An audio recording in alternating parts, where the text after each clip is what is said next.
સંજોગ.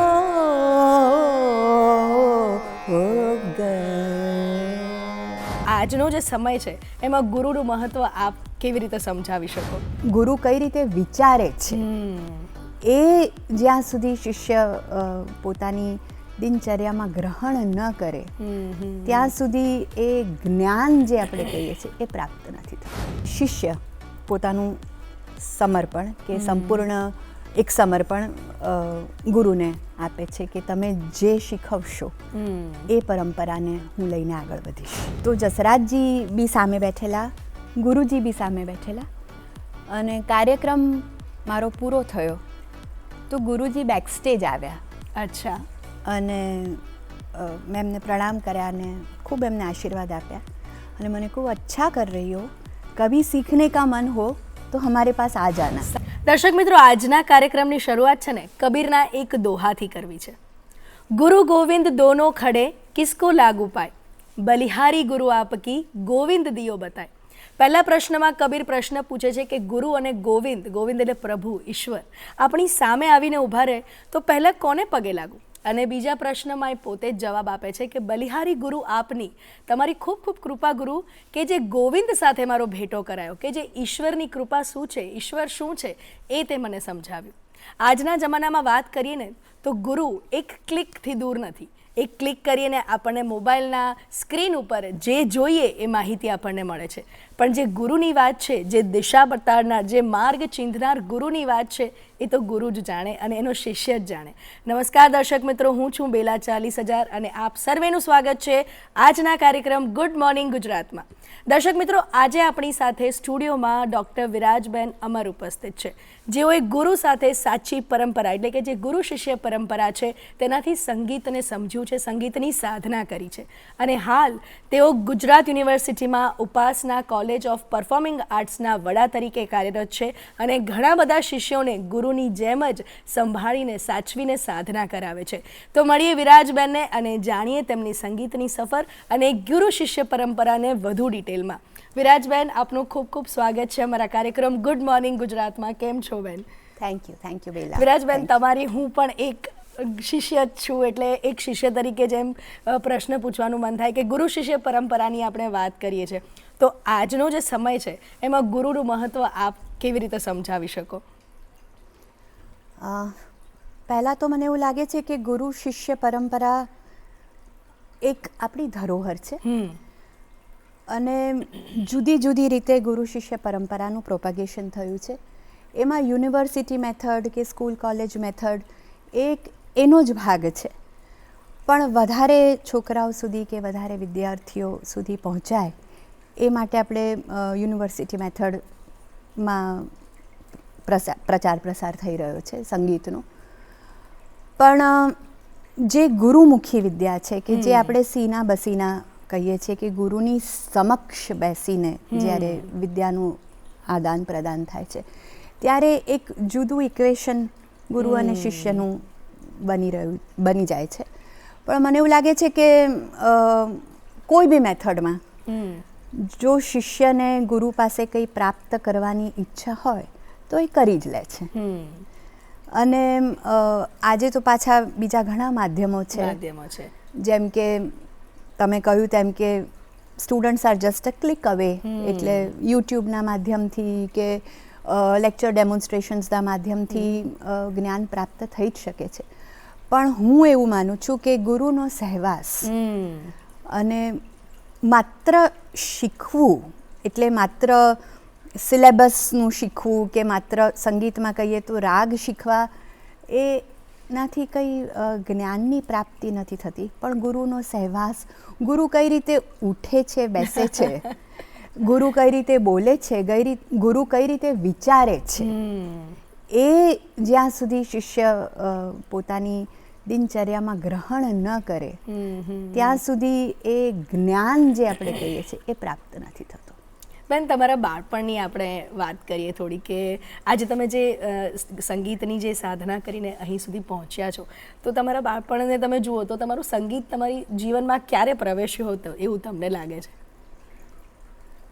મને હવે એવું લાગે છે, જેમ જેમ ઉંમર જતી જાય છે તેમ એવું લાગે છે કે આ એક પૂર્વજન્મના સંસ્કાર જ હોઈ શકે. કારણ કે સંગીત કરતા તો બધા બહુ લોકો હોય છે ને સંગીત તો ગમે જ, દરેકને ગમે, દરેક બાળકને સંગીત ગમે, પણ to be able to pursue this અને એને એક નિષ્ઠાથી એની પાછળ કામ કરવું કે એની સાધના કરવી એ એક સંસ્કાર છે. અને હું આમ વિચારું તો મારા ઘરમાં કોઈ 7 પેઢીમાં કોઈએ ગાયું વગાડ્યું નથી કદાચ, એટલે પૂર્વજન્મના સંસ્કાર જ હશે. પણ મારા ઘરમાં એક માહોલ હતો અને કલા પ્રત્યે તરફ બધાને ખૂબ એક ભાવ અને આદર, અને કલાકારો તરફ પણ.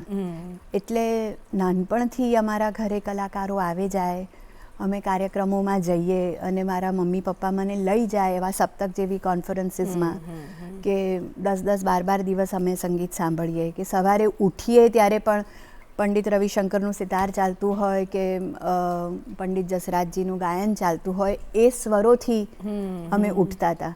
એટલે ઘરમાં એ વાતાવરણ હતું. અને જે મેં કહ્યું તેમ આદર, સંગીતકારો માટે ખૂબ આદર, કે આ એક ગૂઢ વિદ્યા છે અને ગમે એવું, એટલે એ તરફ અમારું અટ્રેક્શન થાય એ માટે મારા માતા પિતા એ સંસ્કાર આપ્યા હતા. પણ મને લાગે છે કે પછી ઇવેન્ચ્યુઅલી એ લોકોએ જોયું કે મને ખૂબ રસ પડે છે સંગીતમાં. એટલે મારી મા તો પ્રોફેસર હતી સોશિયોલોજીની અને ફાધર બિઝનેસમેન. એટલે સંગીતકાર બનવું એ કોઈ પ્રયોજન જ નહોતો, એવો વિચાર જ નહોતો. પણ હું કયા કરતી હતી કે મારે સંગીત કરવું છે ને મારે શીખવું છે ને મારે ગાવું છે. તો તે વખતે અમારા ઘરની પાસે શ્રીમતી મંજુબેન મહેતા રહેતા હતા, જે ખૂબ મોટા સંગીતકાર અને સિતારવાદક. તો મારા મમ્મીએ કહ્યું કે સારું, તો તને મંજુબેન પાસે હું મૂકું છું. હું 5 કે 6 વર્ષની હતી અને મને મંજુબેનની પાસે લઈ ગયા મમ્મી. ને મંજુબેન ખૂબ પ્રેમાળ. અને મંજુબેને કહ્યું કે હા, એમની મોટી દીકરી પૂર્વી લગભગ મારી ઉંમરની, તો એમ કે પૂર્વીની સાથે વિરાજ પણ બેસશે અને બંને જણ સિતાર વગાડશે. એટલે હું ને પૂર્વી ફ્રેન્ડ્સ પણ થઈ ગયા અને હું મંજુબેનને ત્યાં જતી હતી અને નાનકડી સિતાર મારા માટે સ્પેશિયલી બનાવડાવી. કારણ કે 5 વર્ષની હતી તો સિતાર તો મોટું વાદ્ય છે, એટલે નાનકડી એક સિતાર બનાવી અને પછી મંજુબેન પાસે તાલીમ ચાલુ કરી. તો સિતારમાંથી ગાયન પર મેમ કેવી રીતે સ્વિચ થયું? એટલે મને લાગે છે કે દરેક બાળક હંમેશા એક ઇન્સ્ટ્રુમેન્ટથી વધારે એટ્રેક્ટ થતું હોય છે. ટ્રુ. અને ગાયન તો આમ જે હરતા ફરતા સહજ રીતે જે ગાતા હતા એ રીતે ગાતી હતી, ગીતો ગાવું ને નાચતા નાચતા ગાવું ને જેમ બાળકો કરે તેમ. પણ સિતાર એક બેસીને તાલીમ જે લેવાની હોય, એ કોઈ વાદ્ય હાથમાં હોય તો આઈ થિંક એ બેટર થાય છે, એવું મારું બી હવે માનવું છે. અને મંજુબેનનું બી તે વખતે માનવું હતું કે બાળકના હાથમાં એક વાદ્ય હોય ને તો એ કદાચ સિન્સિયરિટી, ડિસિપ્લિન એ વધારે આવે. કારણ કે બેસીને તમારે કરવું પડે, એ રીતસર એની ટેકનિક શીખવી પડે, કયા સ્વરો કઈ રીતે વાગે છે એની એક અનુભૂતિ કરવી પડે. એટલે મને લાગે છે કે એક ડિસિપ્લિન મારામાં આવી એના કારણે. અને વાદ્ય વગાડવાની તો મજા જ આવે, સિતારનો સાઉન્ડ પણ બહુ સરસ. એટલે એક સેન્સિટિવિટી, એક ડિસિપ્લિન, એ બધું એના કારણે આવ્યું મને લાગે છે. અને પછી 4-5 વર્ષ, 5 વર્ષથી વધારે, હું લગભગ 7મા કે 6ઠ્ઠા કે 7મા ધોરણમાં હતી, ત્યારે મંજુબેને મારા મમ્મીને ખાસ બોલાવીને કહ્યું કે આનામાં કોઈ સ્પેશિયલ ટેલેન્ટ લાગે છે મને, તો એને ગાયન પણ શીખવાડો. અચ્છા. એટલે મંજુબેનના કહેવાથી, કારણ કે મેં કહ્યું તેમ કે મારા મમ્મી પપ્પાને એવું કોઈ બેકગ્રાઉન્ડ નહોતું કે કેવી રીતે હવે આગળ વધશે આ. એટલે મમ્મી પપ્પાને તો એવું હતું કે મંજુબેન પાસે જાય છે, સિતાર શીખે છે. પણ મંજુબેને પારખ્યું અને મંજુબેને કહ્યું કે એને કદાચ સિતાર પણ આખું જીવન કરવું હોય તો પણ એ ગાયન કરશે તો એને બેટર એનું એક્સપ્રેશન થશે. એટલે એમ કરી અને મંજુબેનના કહેવાથી મારા મમ્મીએ મને અહીંયા વિલાસરાવ ખાંડેકરનું સંગીત વિદ્યાલય ચાલતું હતું અને ત્યાં મને એમને મૂકી. એટલે હું સિતાર પણ વગાડતી હતી અને પછી ખાંડેકર સાહેબ પાસે ગાયન પણ ચાલુ કર્યું. એટલે બલિહારી ગુરુ આપકી, એમણે જ તમને હા, સાચો હા, માર્ગ બતાડ્યો કહેવાય. તો ગાયન શરૂ કરતાં કરતાં મેં સિતાર વગાડી એટલે શાસ્ત્રીય સંગીત સાથે તમારો પરિચય તો થઈ ચૂક્યો હતો, પણ પહેલેથી બાળકને કેવું હોય શાસ્ત્રીય સંગીત પ્રત્યે રુચિ કેળવવી પડે, એમ હોય નહીં. તો તમને એવી કોઈ તકલીફ પડી કે ખાલી શાસ્ત્રીય સંગીત કરવાનું છે જ્યારે મૂવીના સોંગ્સ પણ ચાલતા હોય? અને એ વખતે તો ઘણા અદ્ભુત ગીતો પણ મને તો Of course, સુરીલા અને of course. ખૂબ સુંદર હા, હા. ગીતો હતા. તો એની પ્રત્યે અટ્રેક્શન ના થયું, ક્લાસિકલ તરફ જ ઝુકાવ તમારો કેવી રીતે જળવાઈ રહ્યો? એ જ મેં કહ્યું કે મારા ઘરમાં વાતાવરણ જ આ હતું. રેડિયો વાગ્યો જ નથી કદાચ મારા ઘરમાં, અને એવા એવા મોટા દિગ્ગજ કલાકારોનું સંગીત સાંભળ્યું હતું, અને આવી રીતે મ્યુઝિકલ કોન્ફરન્સીસમાં જતા હતા. એટલે મારા મનમાં સંગીત એટલે આ જ. હા, બીજું કોઈ ઓપ્શન કદાચ એ સમયે મેં વિચાર્યું નહોતું. એવું નહોતું કે હું સાંભળતી નથી કે જોતી નથી પિક્ચરો ને એવું બધું, પણ સંગીત વોઝ સિરિયસ. એટલે એન્ટરટેનમેન્ટ ઓરિએન્ટેડ મ્યુઝિક તરફ મારું ધ્યાન બહુ ગયું જ નથી પહેલેથી. એક સિરિયસ વિધા છે, એક શાસ્ત્ર છે, એક પૂજા છે, એક આદરના ભાવથી સંગીતને હું જોતી હતી. એટલે એન્ટરટેનમેન્ટ મ્યુઝિક એ મારા માટે ઓપ્શન જ નહોતો. બેન, તમારો પરિચય રાજન સાજન મિશ્રાજી સાથે કેવી રીતે થયો? અને જે ખૂબ દિગ્ગજ કહેવાય, જે તમે સાંભળ્યા હશે, એટલે એવું જ એક નામ હતું જેની સાથે તમારો પરિચય થયો, અને તમારા ખરેખર ખૂબ સારી રીતે તમારે એમની સાથે શિષ્ય પરંપરાથી તમે એમની પાસે સંગીત પણ શીખ્યા. તો એ તમારી જર્ની કેવી રીતે શરૂ થઈને કેવી રહી? બિકોઝ હું સંગીતમાં એટલી બધી ઊંડી ઉતરી ગઈ હતી કે મેં ગ્રેજ્યુએશન કર્યું, હું સાયન્સ સ્ટુડન્ટ રહી ચૂકી છું. કારણ કે મેં કહ્યું તેમ કે મારા મમ્મી પપ્પાને એક ડર હતો કે સંગીતકાર કેવી રીતે થશે અને શું એના કરિયર ઓપ્શન્સ હોઈ શકે. અને આજથી 25-30 વર્ષ પહેલાં તો કદાચ વધારે એ ડર હતો કે આ ફિલ્ડમાં કઈ રીતે જવું, સંગીતકારના ફિલ્ડ, કે સંગીતકાર કઈ રીતે બનાય.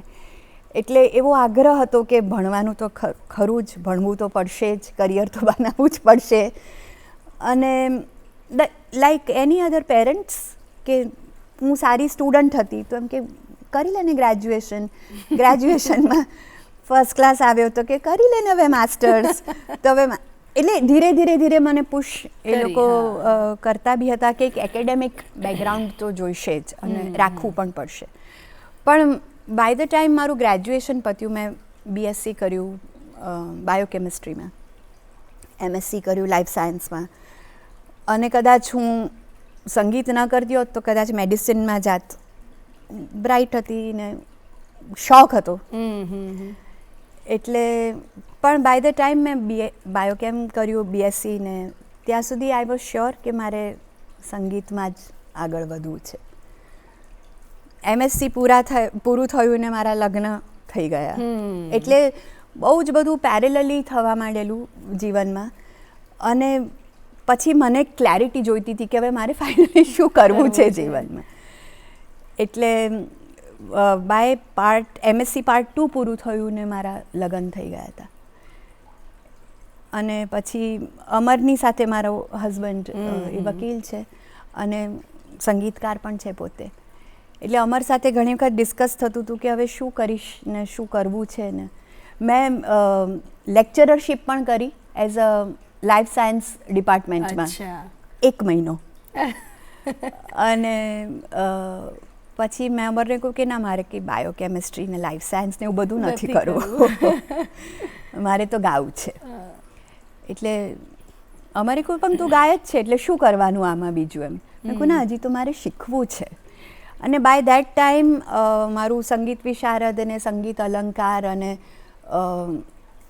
થઈ ગયેલું બધું. એટલે પરીક્ષા પદ્ધતિથી હું ગુજરી ચૂકી હતી.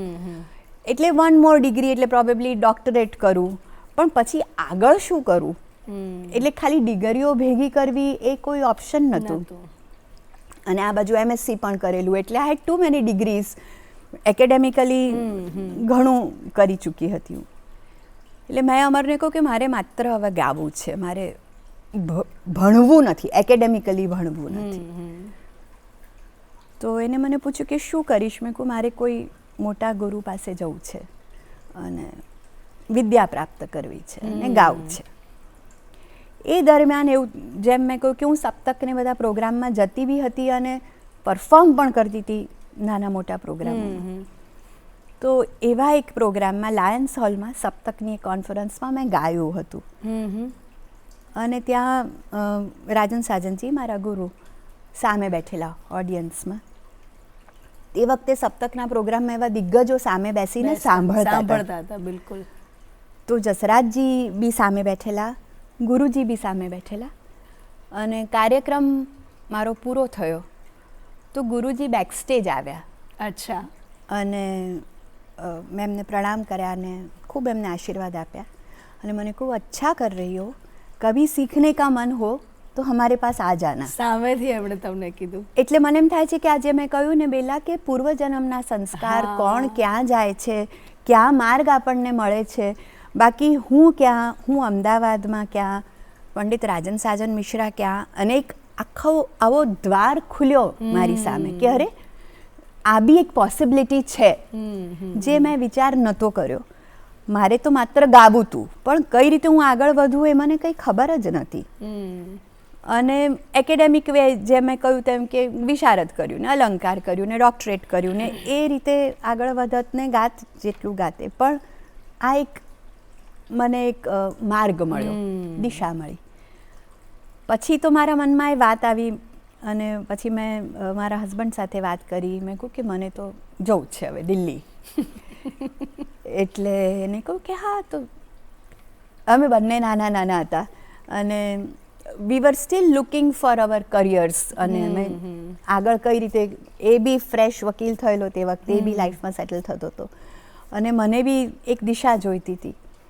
એટલે મેં કહું કે હું તો દિલ્હી જઈશ અને મારે તો શીખવું છે એમની પાસે. તેમને કહ્યું કે અમારે કહ્યું કે આપણે કાગળ લખી જોઈએ એમને. તે વખતે તો કાગળ લખતા હતા. તો મેં રાજનજીને કાગળ લખ્યો અને નોટ ઇવન એક્સપેક્ટિંગ, મેં કહું કે એ તો ભૂલી ગયા હશે પણ આપણે લખીએ તો ખરા એમ. એટલે મેં કાગળ લખ્યો એમને કે અમને તમે આવી રીતે સાંભળેલી મને અને ઈચ્છા છે આપની પાસે આવવાની. તેમની વળતી ટપાલ આવી અને એમને કહું કે હા હા હમકો तुम्हारा गाना याद है और दिल्ली आ जाओ. અચ્છા. તો અમે લોકો તો તાત્કાલિક ટિકિટ કરી અને દિલ્હી પહોંચી ગયા હું ને અમર. અને પછી એમને મને ફરી સાંભળી અને કહ્યું કે હવે તારું ગંડાબંધન હું કરીશ અને ગંડાબંધન વગર હું તને નહીં શીખવું. અને તારે જો રીતસર શીખવું હોય ગુરુ શિષ્ય પરંપરામાં તો મારું ગંડાબંધન કર અને યુ આર વેલકમ. એટલે અમે આખી રાત મેં અને અમારે ડિસ્કશન કર્યું કે હવે શું કરવું જોઈએ. અને પછી મેં કહ્યું કે ના, મારે તો ગંડાબંધન કરવું છે ને હું તો શીખીશ, એમની પાસે જ શીખીશ. બીજા સવારે અમે 8 વાગ્યામાં પહોંચી ગયા ગુરુજીના ઘરે અને પછી ગંડાબંધનની વિધિ થઈ અને બસ એ શિષ્ય પરંપરામાં હું પ્રવેશી. એટલે આ ગંડાબંધન વિધિ, એ મને લાગે છે કે એ બી ઘણા દર્શક મિત્રોને નહીં ખબર હોય, તેના વિશે ટૂંકમાં કંઈક કહી શકો તો? ગંડાબંધન ખાસ શાસ્ત્રીય સંગીતની એક પરંપરા છે વેર ગુરુ અને શિષ્ય વચ્ચેનું એક વચન, એક કમિટમેન્ટ. જ્યારે ગુરુ શિષ્યને સ્વીકારે છે પોતાની પરંપરામાં અને શિષ્ય પોતાનું સમર્પણ કે સંપૂર્ણ એક સમર્પણ ગુરુને આપે છે કે તમે જે શીખવશો એ પરંપરાને હું લઈને આગળ વધીશ. તો ઇટ્સ લાઈક અ કમિટમેન્ટ, એક પ્રોમિસ. યસ. એ બીજા દર્શક મિત્રો, ખૂબ જ રસપ્રદ વાત થઈ રહી છે ગુરુ શિષ્ય પરંપરાની, ગંડાબંધનની અને શાસ્ત્રીય સંગીતની અને વિરાજબેનની વાતો તો છે જ, પણ અત્યારે કાર્યક્રમમાં સમય થયો છે એક નાનકડા વિરામનો.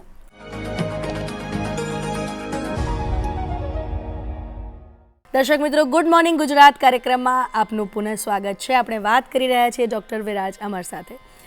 વિરાજબેન, એક પ્રશ્ન એ પણ રહી ગયો મારે પૂછવાનો કે રાજન સાજન મિશ્રાજી સાથે, પંડિતજી સાથે તમે જ્યારે પહેલી વાર ગયા અને ગાયું, એ શું ગાયું હતું? કંઈક 2 કડી સંભળાવો તો અમને. ખૂબ સમય થઈ ગયો છે પણ મને લાગે છે કે દેશી હા મેં ગાયો તો એમની આગળ તે વખતે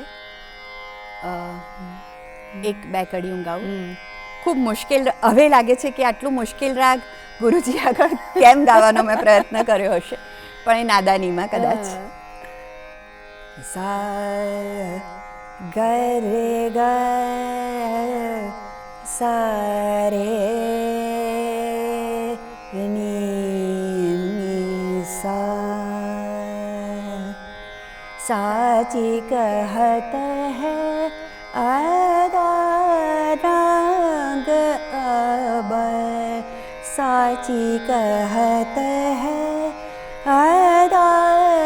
रंग अब नदी नाव संजो ग साची कहत है रंग अब नदी नाव संजो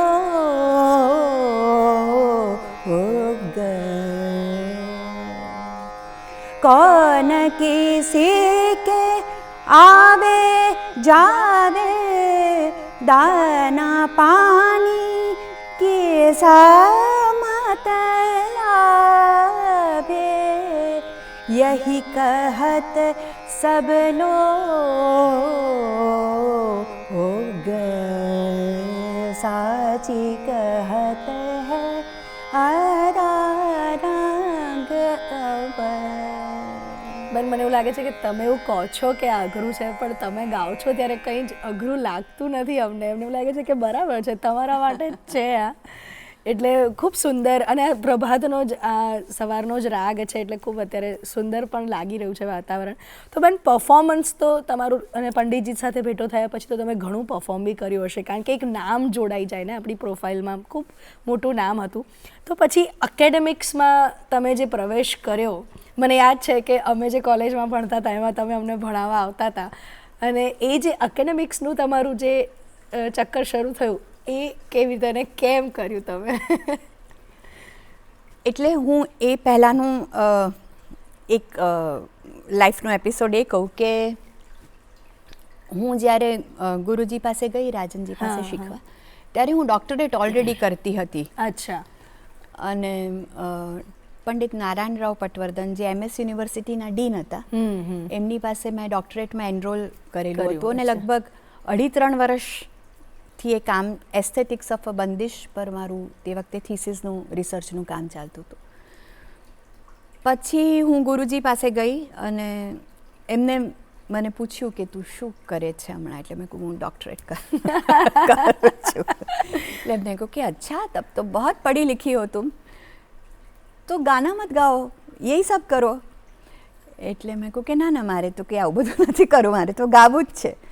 એટલે એમને કહું કે અચ્છા તો ગાવું હશે તો છોડી દે તારું ડૉક્ટરેટ. એટલે મને લાગે છે એ મને ટેસ્ટ કરતા હતા તે વખતે, કાં તો એમને એવું હશે કે જો આ એકેડેમિક્સમાં જ જવાની હોય તો એ ગાવા વગાડવાનું ને સાધના ને બધું ક્યાં થવાનું છે. તો એમને ખાલી એક વાત મૂકી જોઈ મારી આગળ. એટલે મેં કહું કે હું તો છોડી દઈશ ડૉક્ટરેટ, મારે તો કંઈ ડૉક્ટરેટ નથી કરવું. ધીસ ઇઝ વોટ ગઠબંધન ઇઝ ને, કે આ એક સમર્પણ કે તમે કહો તે કરીશ. બિલકુલ. એટલે તે વખતે મારા મનમાં એવો વિચાર પણ ના આવ્યો કે 3 વર્ષ થઈ ગયા છે એનું મારું ડૉક્ટરેટ હવે 6 મહિના વર્ષમાં પૂરું થવાનું હતું. પણ એમને કહું કે છોડી દે, અને મેં કહું કે હા હું છોડી દઈશ, અને મેં છોડી પણ દીધું. અને એટલે તે વખતે મારું એકેડેમિક્સ ઓલમોસ્ટ મેં મૂકી દીધું, કારણ કે આઈ હેડ ઇનફ ઓફ ઇટ. મેં કહ્યું તેમ કે બધી ડિગ્રીઓ પર ડિગ્રીઓ કરેલી, અને મને થયું કે હું એક તબક્કે ડૉક્ટરેટ થઈ બી જઈશ તો પણ શું, વોટ નેક્સ્ટ, ફાઇનલી તો મારે ગાવું જ છે. એટલે એ વિચારથી મેં ડૉક્ટરેટ તે વખતે છોડી દીધું, અને મને થયું કે હું જો હમણાં નહીં છોડું તો હું પાછું એ ચુંગુલમાં પાછી જઈશ. એટલે તે વખતે મેં એકેડેમિક્સને વિરામ આપ્યો ત્યાં, અને ગુરુજી પાસે બિલકુલ ગુરુ શિષ્ય પરંપરાથી ગાયન ચાલુ કર્યું. એ કહે એટલું ગાવું, એ કહે ત્યાં ગાવું. અચ્છા. એટલે એ કહે કે તારે અહીંયા ગાવાનું છે, કે રેકોર્ડિંગ્સમાં બી એ ઘણી વખત કહે કે તારે અહીંયા રેકોર્ડિંગ કરવાનું છે, કે અહીંયા નથી કરવાનું, કે આજે નથી ગાવાનું. તો હું ના પણ જાઉં. એટલે બિફોર એવરી પ્રોગ્રામ કે બિફોર એવરી પરફોર્મન્સ કે બિફોર એવરી રેકોર્ડિંગ હું એમને પૂછું, અને તો જ હું કરું. એટલે એ રીતે હું બંધાઈ ગઈ હતી અને કમ્પ્લીટલી પરફોર્મન્સ ઓરિએન્ટેડ એ મારું ફેઝ હતો લાઈફનો. પછી મારી દીકરીનો જન્મ થયો અને મારું ટ્રાવેલ, અને તે વખતે હું ટ્રાવેલ પણ ખૂબ કરતી હતી કારણ કે દર મહિને કે દર અધર મંથ તો હું દિલ્હી જ લગભગ દિલ્હી એમના ઘરે જઉં અને એમને ત્યાં જ રહેતી હતી દિલ્હી જ્યારે બી જવું તો. એટલે 10-12 વર્ષ મેં લગભગ એવું અપ એન્ડ ડાઉન કર્યું. પછી એમાં આદ્યાનો જન્મ થયો અને પછી મને થયું કે મારું ટ્રાવેલિંગ હવે રિસ્ટ્રિક્ટ થશે થોડું, ને એટલું બધું હું ટ્રાવેલ નહોતી કરવા ઈચ્છતી પણ. એટલે એ દરમિયાન મેં ગુરુજીને કહ્યું કે હવે હું શું કરીશ, મારાથી આટલું બધું મારે ટ્રાવેલ નથી કરવું હવે. તમને કહું કે દેખો જहाँ भी मन हो वहाँ गाओ.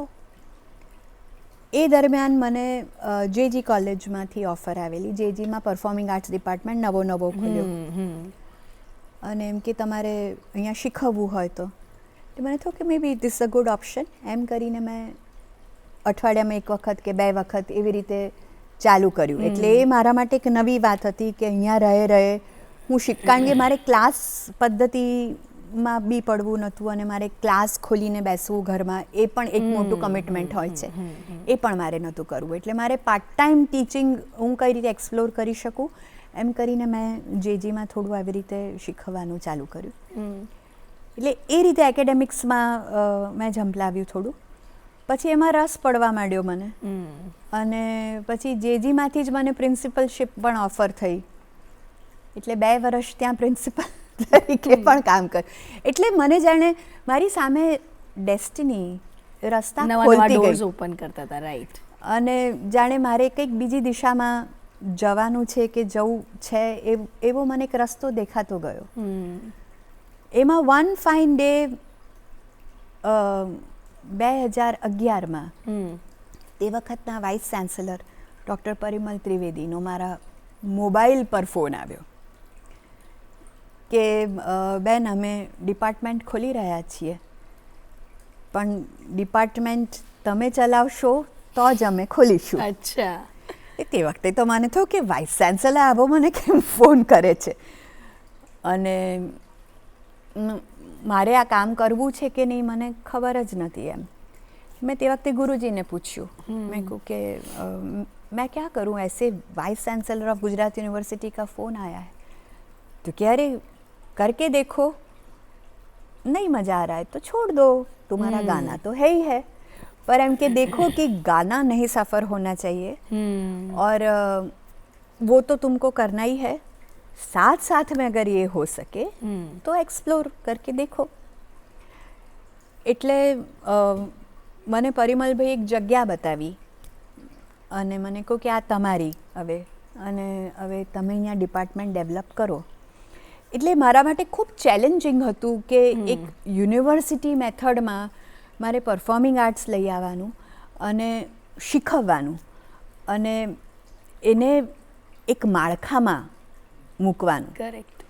એટલે it was a very big challenge અને એક પરફોર્મર તરીકે એને આખું ઇન્સ્ટિટ્યુશનલાઇઝ કરવું સંગીતને અને કઈ રીતે શીખવવું અને એની મેથોડોલોજી અને એના કોર્સીસ ડિઝાઇન કરવાના અને એ બધું મને રસ પડવા માંડ્યો કારણ કે મારું એક સાયન્સ બેકગ્રાઉન્ડ હતું, એક એકેડેમિક બેકગ્રાઉન્ડ હતું અને એક ઇન્ટેલેક્ચ્યુઅલ બેન્ટ પણ હતો મારી અંદર. જે મને એમ થયું કે જે મેં 10-15 વર્ષ બિલકુલ ભાવાત્મક રીતે સંગીતને જોયું, હવે મારે એક જુદી રીતે સંગીતને હું જોઈ શકીશ.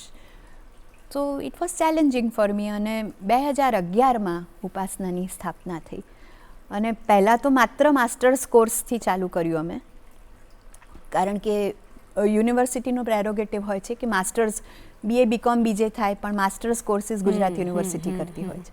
એટલે MPA અમે ચાલુ કર્યું ઉપાસનામાં. પછી તો ગ્રેજ્યુએશન, MPhil, PhD એટલે મેઇન સ્ટ્રીમ એડ્યુકેશનમાં બધા કોર્સીસ ચાલુ થયા. એટલે PhD સ્ટુડન્ટને ભણાવવા માટે જે તમારે PhDની ડિગ્રી લેવી પડી એ કેવી રીતે પછી તમે પાછી પરસ્યુ કરી? એટલે એવું થયું કે પછી તે વખતે અગેન જ્યારે બીજા વાઇસ ચાન્સલર હતા હિમાંશુભાઈ પંડ્યા કરીને, એટલે પછી Upasana was like a full fledged department of performing arts અને મને એવું હતું કે એને જ્યારે કોઈ બી ડિપાર્ટમેન્ટ ફૂલ ફ્લેજ ક્યારે ગણાય જ્યારે એનામાં બધી જ ડિગ્રીઝ હોય. બિલકુલ. એટલે ગ્રેજ્યુએશનથી PhD સુધીની તમે ભણાવી શકો તો જ એને ફૂલ ફ્લેજ ડિપાર્ટમેન્ટ કહેવાય ને. તો તે વખતે મને હિમાંશુભાઈએ કહ્યું, આપણે ત્યાં માસ્ટર્સ ચાલતું હતું અને 5 year integrated under graduate course અને MPhil ચાલતું હતું. તો મને કહ્યું કે હું ગઈ, મેં કહ્યું સર હવે આપણે PhD બી ખોલો. તો કે કોણ કરાવશે PhD અહીંયા? એટલે મેં કહ્યું કે આપણે બહારથી બોલાવીશું. તો કે દેટ આઈ કાન્ટ પરમિટ.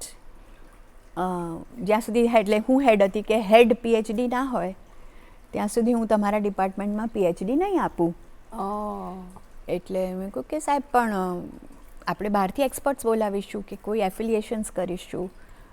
તો કે ના, હું નહીં આપું, હેડ શુડ બી PhD. એટલે એમને મને પરસ્યુ કરી કે તમારે PhD થવું પડશે, કાં તો પછી ડિપાર્ટમેન્ટમાં PhD નહીં મળે. 6 માસ્ટર્સ ચાલતું. એટલે મેં કહ્યું ના, મને તો જોઈએ જ છે PhD. કે તો થઈ જાઓ તમે PhD. એટલે 2014માં, એટલે એઝ લેટ એઝ દેટ, હિમાંશુભાઈના કહેવાથી, એટલે એ બી મેં એક ચેલેન્જ લીધી. એટલે મેં કહ્યું કે સાહેબ હવે શું મારે PhD કરવાનું? કે ના ના, તમારે કરવાનું. કેમ નહીં કરવાનું? જો તમારા ડિપાર્ટમેન્ટને તમારે સદ્ધર બનાવવું હોય તો PhD કરો. એટલે ચાલુ નોકરીએ, ચાલુ કરિયર્સે, 2 parallel careers as a performer, as an એકેડેમિશિયન, administrator, 3 in fact મેં PhD કર્યું. એટલે 2015માં મેં એનરોલ કર્યું. તે વખતે પાછું મેં ગુરુજીને પૂછ્યું, કારણ કે એમને મને છોડાવી દીધેલું. એટલે મેં 2015માં કહ્યું, મેં કહ્યું ગુરુજી अब ऐसा बोल रहे हमारे वाइस चांसलर सर. तो कि करो, अब तुम नहीं करोगी तो कौन करेगा. અચ્છા. એટલે અગેન આખું ગુરુજી ટર્ન્ડ. અને કારણ કે એમને થયું કે હું કરી શકું એમ છું અને મારે કરવું જોઈએ. એટલે એમને એક મને પરમિશન આપી અને પછી મેં PhD કર્યું. એટલે 2015માં કરી અને ફર્સ્ટ ઇન્ટરડિસિપ્લિનરી ગુજરાત યુનિવર્સિટીએ પણ તે વખતે મને પરમિટ કરી, કારણ કે મારી masters degree was in science. અચ્છા. MSc હતું. આ બધી પેરેલલ ડિગ્રીઝ હતી, વિશારદ અલંકાર. એટલે મારે એક PhD એન્ટ્રન્સ ટેસ્ટ આપવી પડી, જે મેં આપી. અને ઇન્ટરડિસિપ્લિનરી એક વિધાથી બીજી વિધામાં, એટલે have my masters degree in science and PhD in performing arts. એટલે બિલકુલ ડાયવર્સ ડિગ્રીઝ છે બંને, પણ મને PhD મળ્યું. એટલે એ રીતે એકેડેમિક્સમાં વેન્ચર કર્યું. અને જેવું મારું PhD પૂરું થયું, ગુજરાત યુનિવર્સિટીએ મને PhD ગાઈડ તરીકે અવોર્ડ કરી. એટલે I could guide PhD students also. એટલે ખાલી એક ડિગ્રીની જ ત્યાં ખોટ હતી, બાકી તમે ઘણું આટલું સંગીતની આટલા વર્ષો સુધી સાધના કરી હોય તો શું PhD શીખવાડી શકવાના જે તમે ન શીખ્યું હતું. એટલે એ વાત છે. પણ આજે ગુરુજીનો તમારા હંમેશાથી કન્સર્ન રહ્યો હતો કે કલાકાર અને જે હવે એકેડેમિશિયન તમે જે વાત કરો છો એ બંને વચ્ચે બેલેન્સ તમે કેવી રીતે મેન્ટેન કર્યું? કારણ કે પરફોર્મ કરવું, સ્ટેજ ઉપર આખી રાત બેસીને ગાવું, રિયાઝ કરવો અને આટલા બધા સ્ટુડન્ટ્સને આટલી કોલેજનું મેનેજમેન્ટ કરવું, એ કેવું તમારી સાથે ડિફિકલ્ટ રહ્યું કે કેવી રીતે તમે કર્યું? મેં ખૂબ મહેનત કરી છે બેલા. અને હું એવું માનું છું કે આજના યુગમાં યુથ સુધી પહોંચવા માટે એક આ બહુ પાવરફુલ માધ્યમ છે. કારણ કે હું બધી જ પદ્ધતિથી ગુજરી છું. ગુરુ શિષ્ય પરંપરા તો ખરી જ, પણ ક્લાસ પદ્ધતિ અને સીના બસીના સામે બેસીને પણ શીખી છું, ઇન્સ્ટ્રુમેન્ટલ મ્યુઝિક પણ શીખી છું, પરીક્ષા પદ્ધતિમાંથી બી ગુજરી છું. પણ મને એવું લાગે છે કે જે યુનિવર્સિટી મેથડ છે અને એની જે ગરિમા છે, જેના થકી વિદ્યાર્થીઓમાં એક કોન્ફિડન્સ આવે છે. એટલે ડિગ્રી હોવાના કારણે જે કોન્ફિડન્સ, આજે સંગીત શીખે તો પણ કેમ માતા પિતા એવું કહે છે કે ભણી લે, ગ્રેજ્યુએશન ડિગ્રી. હવે એ ભણતર જીવનમાં કામ આવવાનું હોય કે ના આવવાનું હોય, પણ એક ગ્રેજ્યુએશન ડિગ્રી ના કારણે જે કોન્ફિડન્સ કે એક નોકરી મળવાની સંભાવના અને એ બધાની એક જે સ્ટેબિલિટી કે એક સિક્યોરિટી જે છે માતા પિતામાં અને વિદ્યાર્થી પોતાનામાં પણ. તો મને થયું કે મેઇન સ્ટ્રીમ એજ્યુકેશનમાં જ્યાં સુધી સંગીત કે કોઈ પણ કલાને આપણે મૂકી ન શકીએ ત્યાં સુધી એ કોન્ફિડન્સ બચ્ચાઓમાં નહીં આવે. તો જેમ BA BCom BSc ડિગ્રી છે તો એવી પરફોર્મિંગ આર્ટ્સની BPA MPA MPhil PhD એ ડિગ્રીઝ આપણે મેઇનસ્ટ્રીમ એડ્યુકેશનમાં ન હોય ત્યાં સુધી માતા પિતાને કોન્ફિડન્સ કેવી રીતે આવે કે અમારું છોકરું આટલું સંગીત શીખે છે, કે એને ગ્રેજ્યુએશન લેવલ સુધીનું આવડે છે, કે ઇવન PhD, તો એને ઇક્વિવેલન્ટ સ્ટેટસ ટુ એની અધર ડિગ્રીઝ એ ક્યારે તમે આપી શકો જો એને મેઇનસ્ટ્રીમ એડ્યુકેશનમાં મૂકો તો. તો આજના યુગમાં સૌથી વધારે મોટું કામ એ જ છે કે કલાને તમે મેઇનસ્ટ્રીમ એડ્યુકેશનમાં મૂકો and not as a part time, not as a hobby, તો વધારે ને વધારે છોકરાઓ એને પરસ્યુ કરી શકશે.